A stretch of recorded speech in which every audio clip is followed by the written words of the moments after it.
Husband சொன்னாங்க இல்லையா, இந்த மாதிரி என்னை ஒரு கட்டத்துல வந்து என்னை ஒதுக்கி வச்சுட்டாங்க, பண்ணிட்டாங்க. இது எல்லாமே எனக்கும் தான் நடந்தது.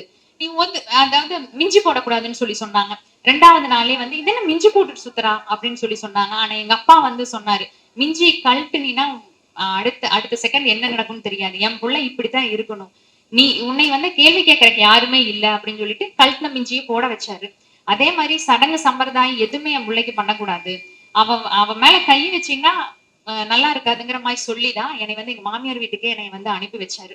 ஸோ இந்த அளவுக்கு வந்து நான் ஸ்ட்ராங்கா இருக்கிறேன் அப்படின்னா, எனக்கு வந்து ஒரு பெரிய சப்போர்ட் எங்க அப்பா அப்படின்னு தான் சொல்லுவேன். அவர்னால இன்னைக்கு வர முடியல. ஏன்னா, தவன் இப்ப இறந்தது வந்து அப்பாவோட அண்ணா. ஸோ அதனால அவர் வந்து வர முடியல. பட் என்ன ஒரு பொண்ணோட வெற்றிக்கு பின்னாடி ஆண் கண்டிப்பா இருப்பாங்கன்னு சொல்லுவாங்க இல்லையா? அது வந்து முழுக்க முழுக்க என்னோட அப்பா அப்படின்ட்டு திமிராவே நான் சொல்றேன்னு வச்சுக்கோங்களேன். Thank you so much.